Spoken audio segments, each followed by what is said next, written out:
ہم دیکھتے ہیں کہ اس دور میں ہم جس ٹائم پہ گزر رہے ہیں اس میں بھی ہم لوگوں کو بہت سی چیزیں فالو کرنے میں، جب ہم فالو کرتے ہیں تو وہ ہمیں یہ پرواہ ہوتی ہے کہ یار اگلے کیا کہیں گے، یار اب کلچر کیا کہے گا. بے شک بہت سی ایسی چیزیں ہمارے معاشرے میں ایگزسٹ کرتی ہیں جو کلچر کے خلاف ہوتی ہیں، تو ہم اس کلچر کو پریفرنس دیتے ہیں اس وجہ سے کہ یار خاندان کیا کہے گا. اور یہ بڑی کامن چیز ہے، یہ یوتھ کو ہر لیول پہ جب بھی ہم دین کو فالو کرنا چاہتے ہیں. اس میں اگر میں، آپ نے تھوڑی سی بات کو ٹچ تو کیا ہے، لیکن اگر میں یہ کہوں کہ ہم ٹرین کس طرح کریں یا ہم کس لیول پہ کہیں کہ یار یہ بہت ریجڈ ہو گیا. بھائی ایک لفظ ہم سنتے ہیں، یار یہ دین پہ آیا، یہ بہت ریجڈ ہو گیا، کیا وزڈم کے خلاف چلا گیا یہ اب. تو ہم لوگ کس طریقے سے، اب آپ کیا دین پہ جاؤ گے خود بخود آپ ٹرین ہو جاؤ گے؟ خود بخود تو نہیں، اللہ کہا جماعت کے اوپر ہے، خود بخود تو ہم ٹرین نہیں ہوں گے. ایٹ لیسٹ نالج تو خود بخود ہی لینی پڑے گی. جماعت نالج نہیں دیتی، نالج جماعت میں نہیں ہے، نالج فرد کے اوپر ہی. جو بیہیویئر ہے وہ جماعت کے ساتھ کریں. اللہ والے جب وقت گزار لیتے ہیں اللہ کے راستے میں، تو مولانا مودودی نے ایک دفعہ کہا نا کہ اللہ کے راستے پہ جاؤ گے تو 2-4 ٹھوکریں کھانے کے بعد جو ہے نا وہ آپ کی ہمت ٹیسٹ ہوگی، ورنہ تو اللہ کے راستے پہ ہو ہی نہیں تم. یہ تو سنت ہی نہیں ہے نا. امام حنبل نے کہا کہ یہ اللہ کی سنت ہی نہیں ہے کہ جس پہ اللہ تعالیٰ دین، جس پہ اللہ تعالیٰ جو ہے نا وہ بھلائی کا معاملہ کریں تو دنیا سخت نہ ہو جائے اس کے اوپر. یہ اللہ کی سنت ہے. سو یہ تو ہوگا کہ آپ کے اوپر دنیا سخت ہوگی. لوگوں یہ بندہ ریجڈ ہو گیا، کون کہہ رہا ہے؟ سوال نمبر 1 یہ ہے، کون کہہ رہا ہے؟ وہ والے لوگ کہہ رہے ہیں جو اللہ کے قانون کے اوپر چلنا چاہتے ہیں، تو پھر آپ ان کی بات سنیں گے. وہ جماعت ہے جس کے اوپر آپ نے چلنا ہے. اور ریجڈ ہونا سنت نہیں ہے، ورنہ میں بھی کہتا ریجڈ ہو جا، خیر ہے. لوگ کیا کہیں گے کہ کیا فکر ہے، لوگ کہہ رہے ہیں ریجڈ ہو گئے توڑ تو، مگر سنت نہیں ہے. سنت میں ریجڈیٹی نہیں ہے. سنت حلم کی ہے ہماری، سنت شائستگی کی ہے ہمارے نبی علیہ السلام کی. شائستگی اور حلم کے تھرو آپ اپنا بیہیویئر کار کریں گے. میرے کہنے پہ نہیں، میں بھی لوگ ہی ہوں. میں نہیں، آپ کو دنیا میں کوئی بھی شخص نہیں بتا سکتا کہ کیا کرنا ہے، ورنہ وہ لوگوں ہی کی بات سن رہے ہیں.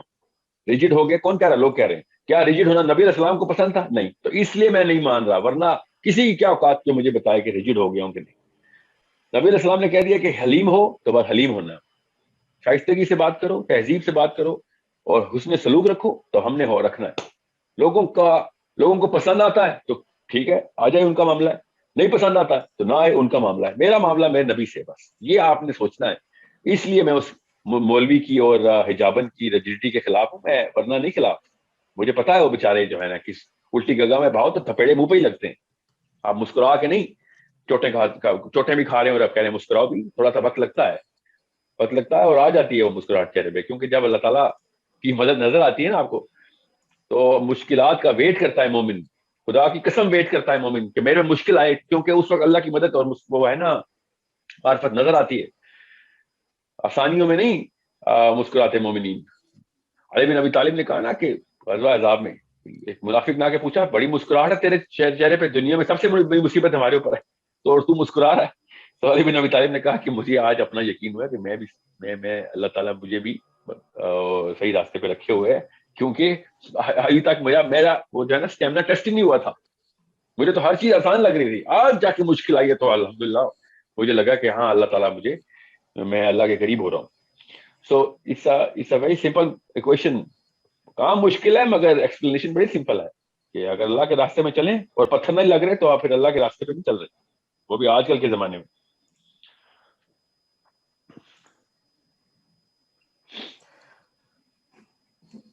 جی جزاک اللہ خیر. اچھا اس کے بعد ساحل بھائی، ابھی ہم لوگ کوشچنز آنسرز لینا شروع کریں، کیونکہ مجھے کافی زیادہ میسج آ رہے ہیں کہ ہم لوگ اس ٹاپک سے ریلیٹڈ بھی کوشچن پوچھنا چاہ رہے ہیں. جی آپ لے لیں سوال مجھے. اچھا عائشہ، کائنڈلی آپ اپنا مائک انمیوٹ کر کے آپ سوال کر سکتی ہیں، میں نے آپ کو الاؤ کر دیا. جی السلام علیکم. وعلیکم السلام. وعلیکم السلام. تو میرا کوشچن یہ ہے کہ دیکھیں، جب آپ واقعی میں جب آپ کسی بھی کام کے لیے انکار کر رہے ہوتے ہیں، نیت آپ کی یہ ہوتی ہے کہ آپ کے اللہ کا حکم ہے اور آپ اپنے رسول کی اطاعت کر رہے ہیں، ٹھیک ہے، تو آپ میں ایک ریجڈنس آتی ہے، آپ سخت طبیعت ہو جاتے ہیں، لیکن لوگ آپ سے پھر نہ دور ہونا شروع ہو جاتے ہیں. شروع میں تو میں نے جو قضا نمازیں تھی وہ پڑھنا شروع کر دی، اور سب کو مجھ سے نا مطلب ایک ان کو آئی انڈرسٹینڈ، مجھے پتا ہے کہ آپ کو سمجھ آ گئی ہوگی کہ میں کیسے بات کروں گا. تو وہ مجھ سے دور ہو رہے تھے اور ان کو مجھ سے خوف آ رہا تھا کہ پاگل تو نہیں ہو گئی. تو بات یہ ہے کہ پھر اس کے بعد مجھے آہستہ آہستہ سمجھ آئی کہ دیکھیں جو چیز مجھے سمجھ آ گئی وہ میں نے دوسروں کو سمجھانی ہے. تو اگر میں خود مولوی ٹائپ ان کے سامنے بنوں گی, یا دل کے حال تو اللہ جانتے ہیں, یقین کریں اگر میں کسی ڈھولکی میں بیٹھی ہوئی ہوں یا بچے ہیں ٹک ٹاک پہ لگے ہوئے یا فلانا, میری آنکھیں دیکھ رہی ہوتی ہیں اور میرا جو مشن ہوتا ہے وہ یہی ہوتا ہے کہ ان کو اس چیز, مطلب وہ تو پیدا ہی اس گٹر میں ہوئے ہیں نا, ان کے لیے تو چیزیں ہی ہیں, تو کیسے آپ ان کے بیچ میں بیٹھ کے ان کو اس چیز سے دور کر سکتے ہیں. ایسے نہیں ہو سکتا کہ میں اس کو کہوں تم نے نماز نہیں پڑھی, فلانا نہیں کیا, فلانا نہیں کیا, پھر بچے آپ سے دور جاتے ہیں. تو میرے اندر وہ سختی نہیں ہے, میں ان کے ساتھ ہی گا بھی لوں گی, سب کچھ کر لوں گی, لیکن ایٹ دا اینڈ میں ان کو, وہ میرے سے بہت زیادہ کنیکٹڈ ہیں. اب مجھے اس بات کے سمجھ آنے کا کیا فائدہ کہ میں دنیا میں ڈھنڈورا پیٹ رہی ہوں اور میرے اپنے بچے, میری اپنی بہن کے بچے, بھائی کے بچے پریشان ہو رہے ہوں یا ایون خودکشی تک کا سوچ رہے ہوں. تو میرے خیال سے کہ وہ جو ایک سختی والا ایلیمنٹ ہے نا, وہ کام نہیں کرتا. وہ آپ کو الٹا آپ اپنا میسج کنوے نہیں کر سکتے ہیں. اور پھر ایز اے فیمیل اگر کوئی بندہ, یقین کریں انتہائی گھٹیا نوعیت کا انسان ہے, میں اس کے ساتھ بھی, مطلب مجھے نہیں پتا کہ میں اس کے ساتھ کیسے ریلیٹ ہو جاؤں. اگر میں جانتی ہوں ایک انسان کی اچھی عادتیں نہیں ہے تو میں اس کی ریزنز بھی انڈرسٹینڈ کرتی ہوں, میں اس کو بھی بڑی عزت سے دیکھتی ہوں. تھوڑا ٹائم لگتا ہے اگلے کو سمجھنے میں, لیکن میں آپ سے صرف یہ کہنا چاہ رہی ہوں ایز اے فیمیل میرے لیے نرم طبیعت ہونا کافی پریشانی بن جاتا ہے. لیکن ایٹ دا ڈے اینڈ میں اپنا ٹارگیٹ اچیو کر لیتی ہوں, اگلے کو سمجھ آ جاتی ہے کہ نہیں بھائی یہ بات نہیں, اگر وہ آپ کے ساتھ اچھے طریقے سے بات کرتے ڈز ناٹ مین کہ آپ اس کو ایزی لو. میں ان کو اپنا پوائنٹ آف ویو سمجھا دیتی ہوں, لیکن مجھے سختی کرنا نہیں آتا. میں آپ سے یہ کہنا چاہ رہی ہوں, تو اس کے لیے کیا کرنا چاہیے؟ یہ غلط ہے یہ صحیح ہے؟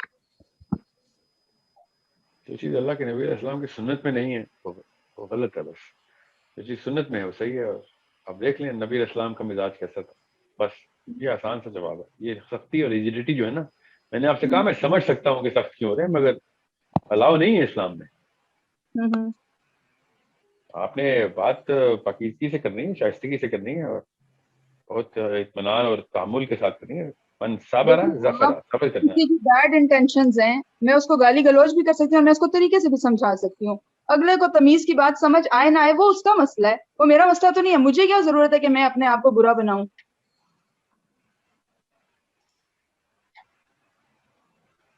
اوکے, نہیں آپ مجھے بتائیں ایسا غلط ہے یا صحیح ہے؟ میں نے آپ کو بتایا نا کہ جو سنت میں نہیں ہے وہ چیز غلط ہے, جو سنت میں ہے وہ صحیح ہے.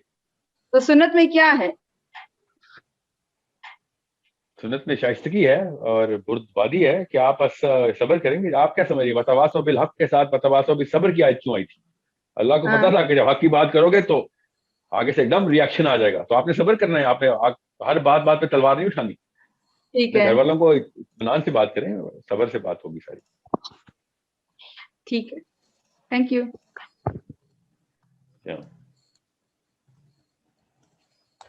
اچھا ایک اور سوال آیا, تھوڑا سا آف ٹاپک ہے, لیکن میرے خیال سے ایک ایسا سوال ہے جو ہم سب کے گھروں کے میں کی آواز ہوگی کہ what is the right age of giving mobile to my child? Child اور موبائل ایک ہی جملے میں استعمال ہو رہا ہے تو کوئی رائٹ ایج نہیں ہے. مطلب اصل میں اس کو تھوڑا سا اس طرح ڈیفائن کریں گے کہ بہت زیادہ اکثر اس طرح ہوتا ہے کہ بچہ تنگ کر رہا ہے اس کو بھی چھوٹے بچے کو موبائل پکڑا دیے جاتے ہیں, یا یہ کہا جاتا ہے کہ یار اس کے اب بہت بینیفٹس بھی ہیں وہ بھی دینے کی ضرورت ہے کہ اور ایک ضرورت بھی ہے. تو کیا بالکل ہی آل ٹوگیدر منع کر دیا جائے یا آل ٹوگیدر منع کر دیا جائے؟ ٹھیک ہے. اچھا ایک اور سوال ہے,